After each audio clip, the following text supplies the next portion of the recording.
ನಮಸ್ಕಾರ ರಿವ್ಯೂ ಚಾನಲ್ಗೆ ಸ್ವಾಗತ. ನಾನು ಸೌಖ್ಯ ಗಾಂವ್ಕರ್. ಇದು ರಾಜ್ಯ ರಾಜಕಾರಣಕ್ಕೆ ಸಂಬಂಧಪಟ್ಟ ನಂಬೋದಿಕ್ಕೆ ಸ್ವಲ್ಪ ಕಷ್ಟವಾಗುವಂತಹ ದೊಡ್ಡ ಸುದ್ದಿ ಏನಿದು. ಹಾಗಾದ್ರೆ ಡೆಲ್ಲಿಯಲ್ಲಿ ಬಿಜೆಪಿ ಮಹಾನಾಯಕನ ಜೊತೆಗೆ ಬೇರೆ ಯಾರು ಅಲ್ಲ, ಮೋದಿ ಜೊತೆಗೇನೆ ಮೀಟಿಂಗ್ ಮಾಡ್ಕೊಂಡು ಬಂದಂತಹ ರಾಜ್ಯದ ಆಡಳಿತ ಪಕ್ಷದ ನಾಯಕ ಯಾರು ಊಹಿಸದಂತಹ ಒಂದು ಬೆಳವಣಿಗೆ ಆಗ್ತಿದೆಯಾ? ಆಪರೇಷನ್ ಸರ್ಕಾರದ ಬುಡಕ್ಕೆ ಸಂಬಂಧಪಟ್ಟಂತಹ ಯಾರು ಊಹಿಸದಂತಹ ಮೀಟಿಂಗ್ ಇದು. ಒಟ್ನಲ್ಲಿ ಈಗ ದಿಢೀರ್ ಅಂತ ಬ್ಲಾಸ್ಟ್ ಆಗಿದೆ ಈ ಸುದ್ದಿ. ಇದೇ ಟೈಮಲ್ಲಿ ಅಮೆರಿಕದಿಂದಲೂ ಕೂಡ ಒಂದು ಸುದ್ದಿ ಬರ್ತಾ ಇದೆ. ಮಾಹಿತಿ ಮುಂದೆ ಇಡ್ತಾ ಇದೀವಿ. ಮಿಸ್ ಮಾಡಿದ್ರೆ ನಮ್ಮ ಚಾನಲ್ನ ಸಬ್ಸ್ಕ್ರೈಬ್ ಮಾಡಿ, ನಿಮ್ಮ ಅಭಿಪ್ರಾಯ ಕಮೆಂಟ್ ಮಾಡಿ ತಿಳಿಸಿ. ಎಸ್ ವೀಕ್ಷಕರೇ, ಈ ಮೂಡಾ ಕೇಸ್ ಬೇರೆ ಯಾರಿಗೂ ಅಲ್ಲ, ಸ್ವತಃ ಮುಖ್ಯಮಂತ್ರಿಗಳ ಕುತ್ತಿಗೆಗೆ ಸುತ್ತಕೊಳ್ತಾ ಇರೋದ್ರಿಂದ, ಉರುಳು ಬಿಗಿ ಆಗ್ತಿರೋದ್ರಿಂದಾಗಿ ನಾಳೆ ಏನ್ ಬೇಕಾದ್ರೂ ಆಗಬಹುದು. ಕಾನೂನು ಹೋರಾಟ ಶುರುವಾಗಿದೆ. ರಾಜ್ಯಪಾಲರ ಪ್ರಾಸಿಕ್ಯೂಷನ್ ಅನುಮತಿ ಬೇರೆ ಸಿಕ್ಕಾಗಿರೋದ್ರಿಂದ ಸಹಜವಾಗಿ ಸಿದ್ದರಾಮಯ್ಯನವ್ರನ್ನ ಕೆಳಗಿಳಿಸುವ ವಿಚಾರ, ಅಧಿಕಾರ ಹಸ್ತಾಂತರವಾಗುತ್ತಾ, ಮುಖ್ಯಮಂತ್ರಿ ಬದಲಾವಣೆಯ ಅನ್ನುವ ಸುದ್ದಿ ಜೋರಾಗಿ ನಡೀತಿದೆ. ಡೆಲ್ಲಿಗೆ ದಿನ ಬೆಳಗಾದ್ರೂ ಒಬ್ರು ಹಾರ್ತಾ ಇದ್ದಾರೆ. ಸತೀಶ್ ಜಾರಕಿಹೊಳಿ ಅವರು ಹೋಗಿ ಬಂದ್ರು, ಪರಮೇಶ್ವರ್ ಅವರು ಹೋಗಿ ಬಂದ್ರು, MB ಪಾಟೀಲ್ರು, 3-4 ಜನ ರಾಹುಲ್ ಗಾಂಧಿ ಅವ್ರನ್ನ ಭೇಟಿಯಾಗೋ ಪ್ರಯತ್ನ, ಮೀಟಿಂಗ್ ಆಯ್ತು, ಹೈಕಮಾಂಡ್ ಜೊತೆ ಮಾತುಕತೆ, ಶಾಸಕರು ಇಷ್ಟಿಷ್ಟಿದ್ದಾರೆ ಅನ್ನೋ ಶಕ್ತಿ ಪ್ರದರ್ಶನ, ಇಷ್ಟೆಲ್ಲ ಆಗ್ತಿದೆಯಲ್ವಾ. ಇದೆಲ್ಲವನ್ನ ಮೀರಿರುವಂತಹ ಒಂದು ದೊಡ್ಡ ಸುದ್ದಿ ಇದು ಸಹಜ. ಪಕ್ಷದ ಒಳಗಡೆ ಖಾಲಿ ಆಗತ್ತಾ ಚೇರು ಅನ್ನೋ ಸುಳಿವು ಸಿಕ್ಕಿದ್ರೆ ಪ್ರಯತ್ನಗಳು ಶುರುವಾಗೋದು ಸಹಜ. ಆದರೆ ಹೈಕಮಾಂಡ್, ಕಾಂಗ್ರೆಸ್ ಹೈಕಮಾಂಡ್ ಅಷ್ಟು ಸುಲಭವಾಗಿ ಸಿದ್ದರಾಮಯ್ಯನವ್ರನ್ನ ಇಳಿಸೋಕ್ ರೆಡಿ ಇಲ್ವಲ್ಲ. ಅವರು ಕಾಂಗ್ರೆಸ್ನ ಮುಖ. ರಾಜ್ಯದಲ್ಲಿ ಕಾಂಗ್ರೆಸ್ಗೆ ಶಕ್ತಿ, ರಾಜ್ಯದಲ್ಲಿ ಅಷ್ಟೇ ಅಲ್ಲ ರಾಷ್ಟ್ರವ್ಯಾಪಿ ನೋಡೋದಕ್ಕೆ ಹೋದ್ರು ಸಿದ್ದರಾಮಯ್ಯನವರು ಕಾಂಗ್ರೆಸ್ಗೆ ಶಕ್ತಿ, ಒಂದು ದೊಡ್ಡ ವೋಟ್ ಬ್ಯಾಂಕ್ ಇದೆ. ಹಾಗಾಗಿ ಕುತ್ತಿಗೆಗೆ ಬರೋ ತನಕ ಇನ್ನೇನು ಇಳಿಸ್ಲೇಬೇಕು, ಆಪ್ಷನ್ನೇ ಇಲ್ಲ ಅನ್ನೋ ಆ ಪರಿಸ್ಥಿತಿ ಸೃಷ್ಟಿಯಾಗೋ ತನಕ ಕಾಂಗ್ರೆಸ್ ಹೈಕಮಾಂಡ್ ವೇಟ್ ಮಾಡುತ್ತೆ. ಹಾಗಾಗಿ ಈಗ ಬೇರೆ ದಾರಿಯನ್ನ ಹಿಡಿದ್ರ ಕಾಂಗ್ರೆಸ್ನ ಒಬ್ಬ ಬಿಗ್ ಲೀಡರ್, ಎಲ್ಲ ಶಕ್ತಿಗಳನ್ನ ನಾನು ರೆಡಿ ಮಾಡ್ಕೊಂಡಿದ್ದೀನಿ, ನನಗೆ CM ಕುರ್ಚಿ ಭಾಗ್ಯ ಒಲಿದು ಬರಬೇಕಷ್ಟೇ ಅಂತ ಕಾಯ್ತಾ ಇದ್ದಂತಹ DK ಶಿವಕುಮಾರ್ ಅವ್ರಿಗೆ ಸಂಬಂಧಪಟ್ಟಂತಹ ಬ್ರೇಕಿಂಗ್ ನ್ಯೂಸ್ ಒಂದು ಬರ್ತಿದೆ. ಈಗ ಇದಕ್ಕೆ ಸಾಕ್ಷಿ ಏನು ಅಂತ ಕೇಳಿದ್ರೆ BJP ಅವ್ರಿಗೆ ಸಿಕ್ಕಿಬಿಟ್ಟಿದೆಯಂತೆ ಸಾಕ್ಷಿ. ನ್ಯೂಸ್ ಚಾನೆಲ್ಗಳಲ್ಲೂ ಕೂಡ ಕೆಲವು ಕಡೆಗಳಲ್ಲಿ ವರದಿ ಪ್ರಸಾರವಾಗಿದೆ. ಇದರ ಬೆನ್ನಲ್ಲೇ ಅಮೆರಿಕದಲ್ಲೊಂದು ಮೀಟಿಂಗ್ ಆಗಿದೆ. ನರೇಂದ್ರ ಮೋದಿ ಅವರನ್ನ DK ಶಿವಕುಮಾರ್ ಅವರು ಕಾಂಗ್ರೆಸ್ ಹೈಕಮಾಂಡ್ಗೂ ಗೊತ್ತಾಗದಂತೆ ಸೀಕ್ರೆಟ್ ಆಗಿ ಮೀಟ್ ಮಾಡಿ ಬಂದಿದ್ದಾರಂತೆ. ಇದು ಈಗ ಹೈಕಮಾಂಡ್ ಗಮನಕ್ಕೆ ಬರ್ತಾ ಇದ್ದ ಹಾಗೆ, ಅಂದ್ರೆ ಸೀಕ್ರೆಟ್ ಆಗಿಡೋ ಪ್ರಯತ್ನ ಆಗಿದೆ. ಕೆಲವು ದಿನಗಳವರೆಗೆ ಪ್ರಯತ್ನ ಆಗಿದೆ, ಆದ್ರೆ ಅದು ಬ್ಲಾಸ್ಟ್ ಆಗಿದೆ ಹೊರಗಡೆ. ಮೋದಿ ಅವರನ್ನ DK ಶಿವಕುಮಾರ್ ಅವರು ಈ ಹೊತ್ತಲ್ಲಿ ಭೇಟಿಯಾಗಿದ್ದು ಯಾಕೆ ಎನ್ನುವ ಅಸಲಿ ರಹಸ್ಯವನ್ನ ತಿಳಿದುಕೊಳ್ಳೋದಕ್ಕೆ ಹರಸಾಹಸ ಪಡ್ತಿದೆಯಂತೆ ಕಾಂಗ್ರೆಸ್ ಹೈಕಮಾಂಡ್. ಅಷ್ಟೇ ಅಲ್ಲ, ಸುರ್ಜೇವಾಲಾ ಅವರಿಂದ ಹಿಡಿದು ವೇಣುಗೋಪಾಲ್ ಪ್ರಮುಖ ನಾಯಕರೆಲ್ಲ DK ಶಿವಕುಮಾರ್ ವಿರುದ್ಧ ಸಿಟ್ಟಾಗಿದ್ದಾರಂತೆ ಅನ್ನುವ ಸುದ್ದಿ ಓಡಾಡ್ತಿದೆ. ಹಾಗಾದ್ರೆ DK ಶಿವಕುಮಾರ್ ಅವರು ಯಾಕೆ ಹೋಗಿ ಭೇಟಿಯಾದ್ರು? ಕೆಲವು ದಿನಗಳ ಹಿಂದೆ ನಾವು ರಿಪೋರ್ಟ್ ಮಾಡಿದ್ವಿ. ಈ ಬಜೆಟ್ಟು ಕಾಂಗ್ರೆಸ್ಸು ಇರುವಂತಹ, ಅಂದರೆ ಬೇರೆ ಪಕ್ಷಗಳ ಆಡಳಿತದಲ್ಲಿರುವ ರಾಜ್ಯಗಳಿಗೆ ಏನೂ ಕೊಟ್ಟಿಲ್ಲ ಕೇಂದ್ರ ಸರ್ಕಾರ ಬಜೆಟಲ್ಲಿ ಅಂತೆಲ್ಲ ಹರಿಹಾಯ್ತಿದ್ದ ಹೊತ್ತಲ್ಲಿ ಈ ಮೂಡಾ ಕೇಸು, ವಾಲ್ಮೀಕಿ ಕೇಸು, ಈ CBI ED ಬಳಸ್ಕೊಳ್ತಿದ್ದಾರೆ ಅಂತ ಕೇಂದ್ರ ಸರ್ಕಾರದ ವಿರುದ್ಧ ಮುಗಿ ಬೀಳ್ತಿರೋ ಹೊತ್ತಲ್ಲೇ ಒಂದ್ಸಲ ಮೋದಿ ಭೇಟಿ ಮಾಡಿ ಬಂದ್ರು. ಓಪನ್ ಆಗಿ ನಡೀತಲ್ವ ಮಾತುಕತೆ. ಬಹಳ ಪಾಸಿಟಿವ್ ಆಗಿತ್ತು ರೆಸ್ಪಾನ್ಸ್ ಅಂತ ಮೋದಿ ಅವ್ರ ಬಗ್ಗೆ ಮೆಚ್ಚುಗೆಯ ಮಾತುಗಳನ್ನಾಡಿ ಬರ್ಕೊಂಡಿದ್ರು ಸೋಷಿಯಲ್ ಮೀಡಿಯಾದಲ್ಲಿ. ಅದು ಎಲ್ರಿಗೂ ಗೊತ್ತಿತ್ತು. ಅದಾದ್ಮೇಲೆ ಇನ್ನೊಂದು ಸೀಕ್ರೆಟ್ ಮೀಟಿಂಗ್ ಆಯ್ತಾ? ಹಾಗಾದ್ರೆ ಇದ್ರ ಬಗ್ಗೆ ಈಗ ದಿಢೀರ್ ನ್ಯೂಸ್ ಒಂದು ಸಿಡಿದಿದೆ.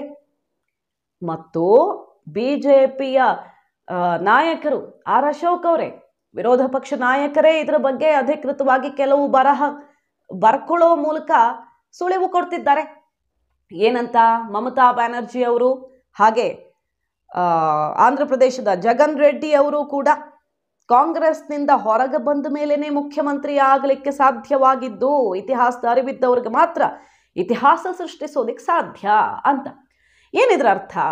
ಕಾಂಗ್ರೆಸ್ನಿಂದ ಹೊರಗೆ ಬಂದ ಮೇಲೆ ಇವರೆಲ್ಲ CM ಆಗಿದ್ದು ಇತಿಹಾಸದ ಅರಿವಿದೆ ನಿಮಗೆ ಅಂತ ಭಾವಿಸಿದ್ದೀನಿ DK ಶಿವಕುಮಾರ್ ಅವರೇ ಅಂತಾರೆ R ಅಶೋಕ್ ಅವರು.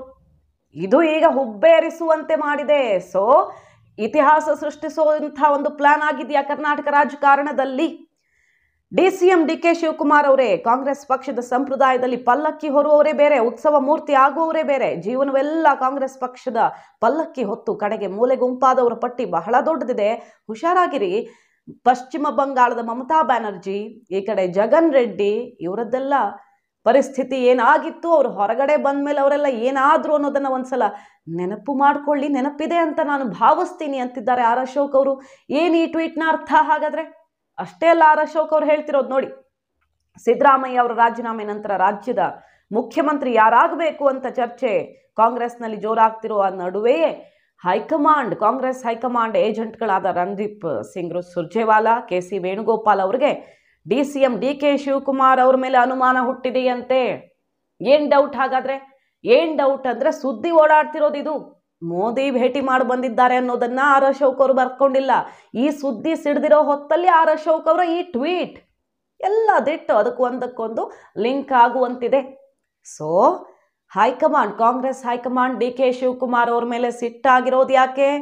ಭೇಟಿ ಮಾಡಿ ಬಂದಿದ್ಯಾಕೆ? ರಾಜ್ಯ BJP ನಾಯಕರು ಇತಿಹಾಸವನ್ನ ನೆನಪು ಮಾಡಿಕೊಳ್ಳಿ ಅಂತ DK ಶಿವಕುಮಾರ್ ಅವರನ್ನ ಮಾತಾಡಿಸ್ತಿರೋದು ಯಾಕೆ? ಅಚ್ಚರಿಯ ಬೆಳವಣಿಗೆ ಇದೊಂದು. ಕೆಲವು ದಿನಗಳ ಹಿಂದೆ ಮಹಾರಾಷ್ಟ್ರ ಮಾದರಿಯದ್ದಾಗತ್ತೆ, ಹುಟ್ಟಿದ್ದಾರೆ, ತೊಟ್ಲಿಗೆ ಹಾಕಿದ್ದೀವಿ, ಬೆಳೆದು ಪ್ರೌಢಾವಸ್ಥೆಗೆ ಬರೋದಷ್ಟೇ ಬಾಕಿ, ಇಬ್ಬರಿದ್ದಾರೆ, ಯಾರು ಫಸ್ಟ್ ಬರ್ತಾರೆ ಗೊತ್ತಿಲ್ಲ, ಶಿಂಧೆ ಬರ್ತಾರೋ ಪವಾರ್ ಬರ್ತಾರೋ ಅನ್ನೋ ಮಾತುಗಳೆಲ್ಲ ಕೇಳಿ ಬರ್ತಿದ್ವಲ್ಲ. ಹೇಳಿ ಕೇಳಿ ಈಗ DK ಶಿವಕುಮಾರ್ ಅವ್ರಿಗೆ ಸ್ವಲ್ಪ ಟೆನ್ಷನ್ ಕಡಿಮೆ ಆಗಿದೆ. ಕೇಸು ಮತ್ತೊಂದು ಅಂತ ನೋಡೋದಕ್ಕೆ ಹೋದ್ರೆ ಸಿದ್ದರಾಮಯ್ಯನವ್ರಿಗೆ ಜಾಸ್ತಿ ಆಗಿದೆ. ಓಕೆ, ಸುಪ್ರೀಂ ಕೋರ್ಟ್ಗೆ ಹೋಗಿದೆ, CBI ವಿಚಾರ ಮೇಲ್ಮನವಿ ಅಲ್ಲಿಗೆ ಹಾಕಿ ಹೈಕೋರ್ಟಲ್ಲಿ ಆಗಲ್ಲ ಅಂತ ಹೇಳಿದ್ಮೇಲೆ ಏನೇ ಆದ್ರೂ ಮೊದಲಿದ್ದಷ್ಟು ಸಂಕಷ್ಟ ಇಲ್ಲ DK ಶಿವಕುಮಾರ್ ಅವ್ರಿಗೆ. ಈಗ ಕಾನೂನು ಹೋರಾಟ ಮತ್ತೊಂದು ಅಂತ ಸಿದ್ದರಾಮಯ್ಯನವ್ರಿಗೆ ಹೆಚ್ಚು ಟೆನ್ಷನ್ ಇದೆ. DK ಶಿವಕುಮಾರ್ ಅವರು ಮೋದಿ ಅವರನ್ನ ಸಂಪರ್ಕಿಸಿದ್ದಾರೆ, ಭೇಟಿ ಮಾಡೇ ಬಂದಿದ್ದಾರೆ ಅನ್ನುವ ಸುದ್ದಿ ಬೇರೆ ಕೇಳ್ಬರ್ತಿದೆ. ರಾಷ್ಟ್ರ ಮಟ್ಟದಲ್ಲಿ ಇದು ಚರ್ಚೆಗೆ ಗ್ರಾಸವಾಗಿದೆ. ಈ ಟೈಮಲ್ಲಿ ಅಮೆರಿಕಕ್ಕೆ ಹಾರಿದ್ದಾರೆ ಫ್ಯಾಮಿಲಿ ಸಮೇತ DK ಶಿವಕುಮಾರ್ ಅವರು. ಮತ್ತು ನಾವು ಎಕ್ಸ್ಕ್ಲೂಸಿವ್ ಆಗಿ ರಿಪೋರ್ಟ್ ಮಾಡಿದ್ವಿ, ಬೇರೆ ಎಲ್ಲೂ ರಿಪೋರ್ಟ್ ಆಗಿರಲಿಲ್ಲ.